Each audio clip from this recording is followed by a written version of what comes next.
Welcome back to moonymakes. My name is Callie, and today I am so excited to share with you my cheese Danish recipe. So this recipe is so simple, it is so delicious, you are gonna love it. It's the perfect maybe Sunday treat, and I can't wait to share it with you. But before we begin, as always, please remember to subscribe, like, share, chat in the comment section, and follow me on social media for more recipes and additional content. So let's get right into it. These are the ingredients that we're gonna need. Well, of course, we're gonna need some cream cheese, a little bit of plain Greek yogurt, sugar, salt, lemon zest, vanilla. We're just going to be using store-bought puff pastry, which works amazingly in this recipe. If you've ever made homemade puff pastry, it takes a long time to make. It does take quite a bit of skill, and I don't think that you need to go through all that work to make this recipe.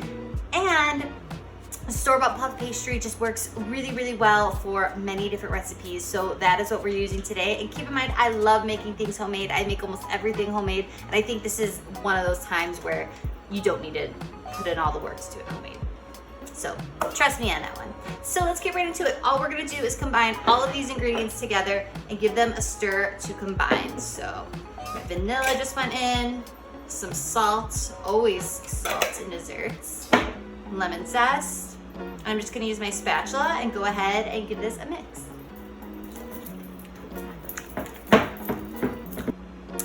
Okay, so we're back.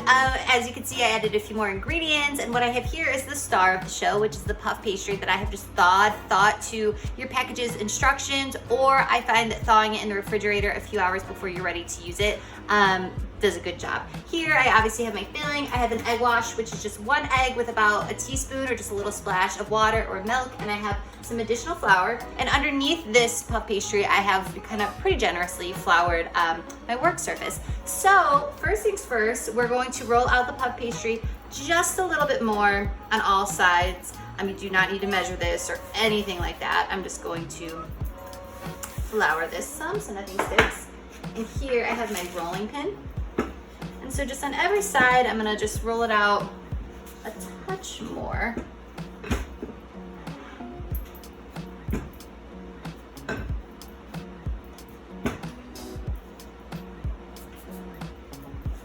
Okay, wonderful. And so now what I'm gonna do is just taking a sharp knife, I'm gonna cut this up into, you could either do 4 large squares, they're gonna be more like rectangles, or you could do 6 pinwheels. I think today I'm gonna go 6. These don't have to be perfect, but just do the best you can. Gorgeous. I'm gonna set my knife aside. And next, actually I'm not setting my knife aside, I'm still using it. Next thing I'm gonna do is I'm gonna grab my knife and just make on each puff pastry square 4 slits, leaving some room in the center. You don't wanna make a slit all the way through, like so. And I'm just gonna repeat that on each puff pastry.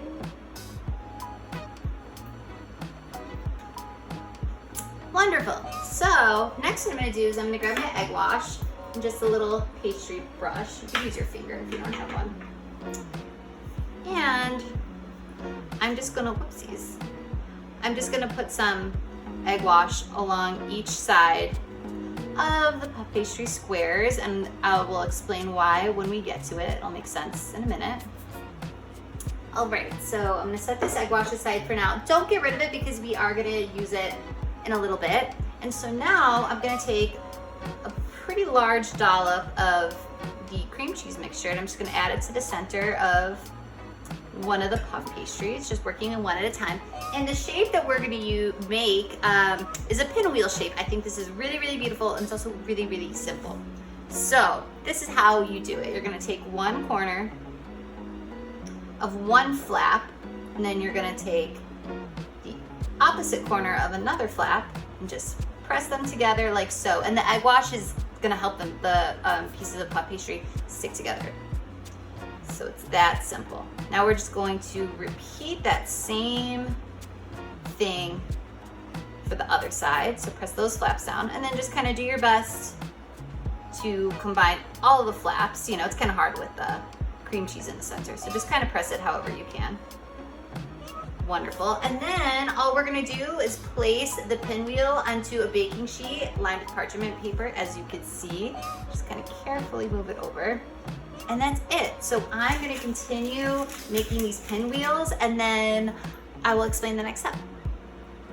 Okay. Okay, now that my pinwheels are all ready to go, what we're gonna do next is pop these into the freezer for about 20 to 30 minutes. And in the meantime, you're gonna go ahead and preheat your oven to 400 degrees Fahrenheit, get that nice and hot and ready to go. And the reason we wanna put these in the freezer for a little while is one, we want the butter to firm up again. Having the butter nice and firm is what's gonna make these puff pastries really puff up in the oven. And once you have the puff pastry at room temperature for a little while, it's always going to tend to melt a bit. So we're gonna let that butter firm up. And I find that popping these in the freezer prior to baking also kind of ensures that they, the puff pastries don't really explode in the oven while they bake. So I'm gonna meet back up with you in about 20-30 minutes, and then we have one more step, and then we're gonna bake these, and we're almost done.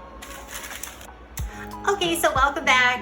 What we have done here is just again pop these into the freezer, and they are nice and frozen. My oven is preheated to 400 degrees Fahrenheit, and now just to finish these off, I'm gonna top them with that egg wash that we used earlier. And I'm just gonna spread this on each pinwheel, and this is just gonna help them brown in the oven. And so I'm gonna go ahead and do this to every pinwheel, and also I'm going to sprinkle some sugar just over the tops of these. It's just gonna add a little more sweetness, and it's really delicious. So I'm gonna go ahead and do that. I'm gonna finish that off with the rest of these pinwheels, and I'm gonna pop these into my 400 degree preheated oven for 20 to 25 minutes. You'll know when they're done, when they're nice and puffed up and golden brown and golden. And then I'll show you what they look like when they're done, and I can't wait. So I'll see you then.